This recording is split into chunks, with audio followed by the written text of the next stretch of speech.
Come on. Hit record. Come on. We're recording already. This Oh. is Dum Dudes, Deep Thoughts. Dumb diggity dudes, deep thoughts. What are we talking about today? I don't know. I actually have no idea, Stu. We're just gonna go off the cuff here.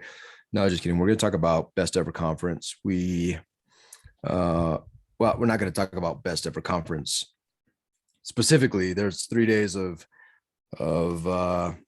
content and incredible stuff. But what we are going to talk about is investing in thyself. And I think it's really important to ask yourself, where are you spending resources to make yourself better? And where are you spending resources potentially to support your spouse, to enable her or him to be better? And I think, or not even your spouse, partner, whatever. And what's interesting, you and I went to the best ever conference. That in my specific situation, really, we were very hesitant. We were like, we're not going to do it. We were, thinking back and forth on whether we should do it or not. And what's funny is I think we always kind of wank a little bit, and then we go to these things and they're awesome, right? We're like, I don't know, but last time we went to best ever, we got it's an investment. It's an investment. It's expensive. It's 3 full days of time. And the tickets aren't cheap, right? So, it's, you're putting some time and money and effort into these things. Yeah. So.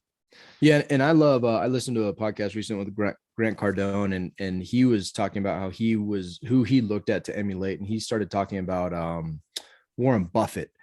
And he said, Warren Buffett is not looking for, and I think the way that a lot of us think, he said, Warren Buffett's not looking for the best deal, like the cheapest stock that he can invest, in his diversified and all these different cheap stocks. He said, when I started looking at Warren Buffett, what I noticed is that he invests a lot of money, big investments into value, like apples and Coca-Colas and these things. He said he's always done that.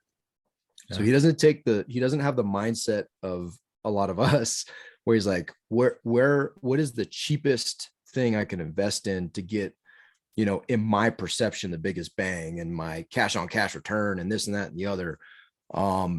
He said, Grant Cardone said he learned a ton of lessons from watching Warren Buffett, whose strategy is to find value and then to invest significantly into that. And he does that over and over. And I think his stat, he said, 70% of the billions that Warren Buffett made last year were the result of 4 stocks.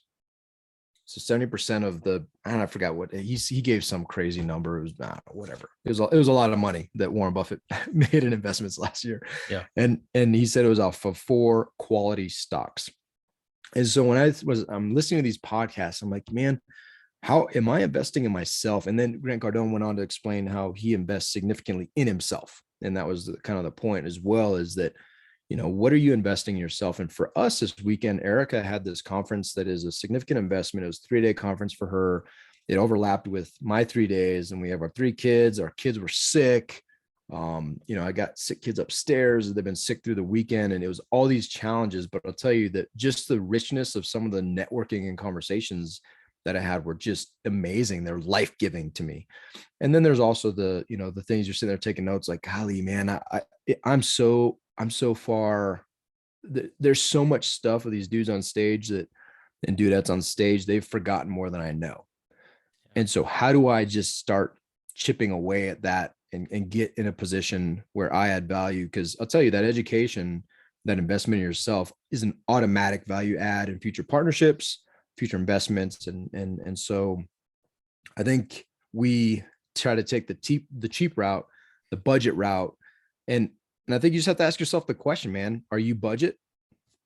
Like, are you budget? Is your value budget? Or is it, do you put a lot of value in yourself? Do you think that you can turn this investment into something significant, better for you, your family, your business partner, whatever it is? And so you should invest accordingly. Yeah. I know the exact podcast that you're referring to with Grant Cardone. And one of the questions that was asked of him was, say someone has, not enough money to invest with you, Grant Cardone, in one of your deals, but they have maybe $5,000 or $10,000, whatever that amount is. It's not enough yet to get into like a real estate syndication. You know, the question was, what would you do with that money? And his answer was, invest in yourself. Buy that course, go to that conference, buy the study course, get a certification, do something that improves you as a person. And man, I love that because I think about, we've had some side conversations with some friends of ours too about growing yourself. And the Go Giver Marriage book, I was reading through this again. I had a great conversation with John and Anna Mann. And one of the secrets of a great marriage is growth, but individual growth. We had Pat Dossett on from Made For, and that's his company is all about growing individually. And so there's something to that, right? When you're growing individually, like you make the marriage better because you bring more to the table as you grow individually. You grow a partnership for our real estate business while we're growing individually. But then also, like as a dad, I want my kids to see that I'm making an effort to grow myself personally. If I'm stagnant, I don't want them to see that. I want them to see me always trying to improve myself and grow individually, and go do adventures and try new things and do hard things, because I want that to be the life that they're going to live too. So it's really, really good to be always thinking about trying to grow yourself and invest in yourself first. Yeah, dude. And I will tell you, not people. I would offer the majority of people do not think this way. And everybody wants to think they have a growth mindset, and everybody wants to think that it sounds good, right? It doesn't sound good to say I have a limited mindset. Like nobody's going to admit to that. Unless they're very self-aware and they will, and they have a growth mindset and they want to grow, they'll admit that they have a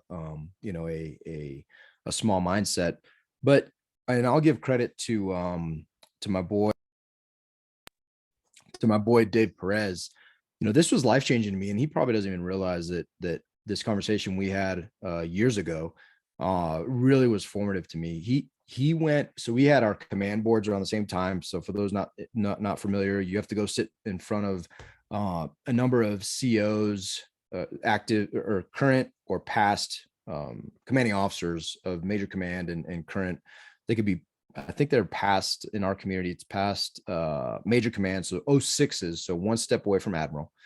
And a lot of these guys are potentially even have the qualifications to be an admiral because they're post major command or an active sitting 05 CO.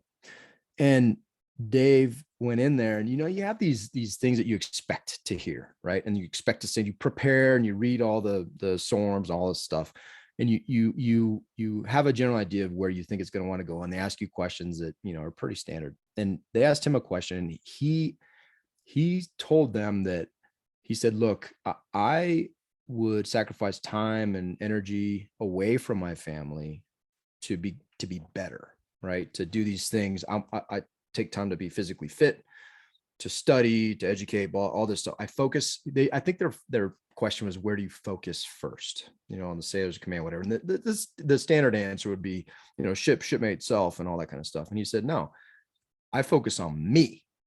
And these high-ranking officers in the room were like taken aback, like, what? Like kind of disgusted, like, you focus on yourself? That's pretty selfish. And they started digging. And he Dave offered his explanation, was like, look, if I'm the best version of myself, I'm physically fit, my mind is right, I'm expanding, I'm growing, I am going to be the best dad that I can possibly be because I'm growing.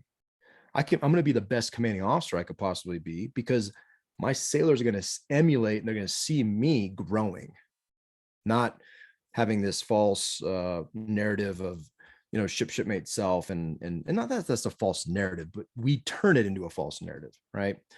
And so, we use an excuse not to spend money, not to invest in ourselves, not to grow, not to take the time away from our desk and go PT. Like a lot of people I know were like, no, I can't, I don't have time to PT. Yeah. Well, your sailors are watching you, dude. Yeah. They're watching you work from 05 to, 1900. They're watching that. That's not, is that the example? But then you say, oh no, you got a PT, you got to stay physically fit. You go spend time with your family. Well, they're watching you. You're not doing that. And so I thought it was a beautiful point. It really was formative for me back, this is back when we were in Italy. Because I didn't think that way back then. And I was like, man, that's pretty awesome, dude. And so I think, to your point, not only your kids but your colleagues and whatever leadership role you may be in, people are watching you, and practice as you preach, right? Words are more powerful. Actions are more powerful than words. And if you're not doing these things, if you're not actively investing in yourself, like, I think it blows my mind now to think and be like, wow, I used to not invest anything in myself. Yeah. Like I didn't put any money towards surround myself with people that help me grow. Like I can't imagine that now. Right. Yeah. Yeah, man, this is good stuff. I'll leave us with just this challenge, and this comes directly from the Go Giver Marriage, and it's not just for growing your marriage, but it's just growing yourself personally. The challenge is, hey, spend at least 1 hour every day doing something that brings you closer to who you're seeking to become, to being your best self. That's it, man. It's legit, dude. I love that. And can you imagine where you'll be in a week, in a month, in a year, if you spend that 1 hour? If you spend 30 minutes, say you can't get an hour, spend 10. Yeah. And build that up to 30 minutes and build that up to an hour. And you're going to start craving that time, right? Because you're going to see the difference. So I love it. Sir. All right. Another deep dudes, dumb thoughts, or dumb dudes, deep thoughts. No, I got a new sign off. I was thinking about it. Okay. Dumb dudes, deep thoughts. If you're a deep dude, have a dumb business partner like I do. Stuart Grazer. partner up with dumb dudes, because then you can do dumb dudes, deep thoughts. But really, it's just a dumb dude and a deep thought dude. That's the dumbest sign off I've ever heard. It's kind of long. I might need to. You might need to cut that down a little bit. Yeah. How about if I just say, dumb dude brought to you by Stuart Grazer, deep thoughts brought to you by David Gutierrez. I don't like that either. All right. Have an amazing day. Stay dumb or deep, but stay dumb. See ya.